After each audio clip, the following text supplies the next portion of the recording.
பைபிள்ல வந்து சுவிசேஷம் சொல்ல சொல்லி இயேசு நம்மளுக்கு சொல்லி கொடுத்துருக்காரு. சுவிசேஷனா என்ன? உங்களுடைய புரிதலை சொல்லுங்க. சுவிசேஷன்றது மக்களுக்காக நாங்கள் சொல்கிறது.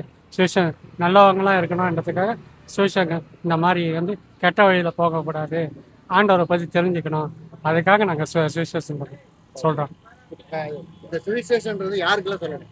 எல்லாருக்கும் சொல்கிறோம். இருக்கிற எல்லா பெரியவர்களும் சிறுவர்களுக்கு எல்லாருக்கும், எல்லாம் குடிகாரர்களுக்கு, மற்ற எல்லாருக்குமே மன திரும்பணுன்றதுக்காக சுவிசேஷம் சொல்கிறோம். சுவிசேஷம் சொன்னா என்ன நன்மைகள்? எல்லா நன்மைகளும் கிடைக்கும். எல்லா நன்மைகளும் கிடைக்கும்.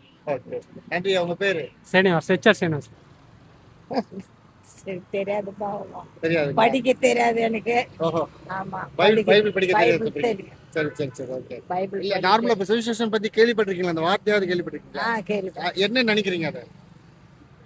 என்ன கர்த்தர் மேல விசுவாசமா தான் நினைக்கிறோம் நாங்க அதை. சரி, நீங்க வந்து இயேசுவை நீங்க எப்படி ஏத்துக்கிட்டீங்க? என் உயிரை கொடுத்துறவரு.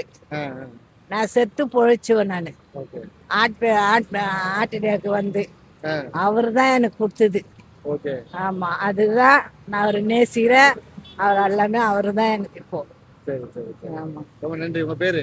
பாத்திமா. ஓகே, நன்றி. சம்பந்தப்பட்டது கேள்வி. நீங்க தான் அதெல்லாம் கரெக்டா சொல்லுவீங்க. பைபிள் சேர்ச்சுக்கு போறீங்களே, அதை வச்சு சொல்லுங்க போதும். சரிங்களா தாத்தா? சுவிசேஷம், பைபிள்ல சுவிசேஷம் இருக்கு இல்லையா? சுவிசேஷம்னா என்ன? இயேசு கிறிஸ்து தான் சுவிசேஷம். இயேசு பற்றி அவருடைய சாட்சி சொல்லணும்னா அளவில்லாத சாட்சி இருக்குது. கர்த்தர் நம்ம ஸ்தோத்திரம். ஏன்னா இயேசு கிறிஸ்த நம்பணுங்க ஒருபோதும் மறித்து பின்வாங்கி போனதில்லை. நம்பாதவங்க தான் பின்வாங்கி போனால் இயேசு கிறிஸ்து மறுபடியும் ஒரு தருணம் கொடுக்குறாரு, பாதுகாப்பு கொடுக்குறாரு, மன்னிப்பு கொடுக்குறாரு. ஆனால் இயேசுவை முழுமையாக ஏற்றுக்கொண்டா அவருக்குள்ளே இருக்கிற ஜீவன் நம்மளுக்குள்ள இருக்கும். அதுவே பெரிய சிலாய்க்கு. ஸ்தோத்திரம். நன்றிம்மா. நீங்க வந்து இப்போ இயேசுவை ஏத்துக்கிட்டீங்க இல்லையா? எப்படி ஏத்துக்கிட்டீங்க? எது எது எதை பேஸ் பண்ணி எப்படி தெரிஞ்சுக்கிட்டீங்க நீங்க? நான் முழுமையாக அவரை, என் தாயினுடைய அன்பை ருசித்திருந்தேன். ஆனால் என் தாய் அன்பு வேண்டான்ட்டு அவர்கிட்ட இந்த முழுமையாக இருதயத்தை ஒப்பு கொடுத்தேன். புரியுதுங்களா? அந்த இருதயம் தான் ஆண்டவர் கேட்குறேன். வருத்தப்பட்டு பாருங்க, சும்மா என்னிடத்தில் வாருங்க. ஏன்னா அவரிடத்துல வரும்போது இலைப்பாதல், அந்த இலைப்பாதல் இன்னும் தெரியாத ஜனங்க வந்து இப்போது என்ன பண்ணுறாங்க, அந்த சாந்தம், தாழ்மை, நீண்ட பொறுமையை தான் சகிக்க முடியாது.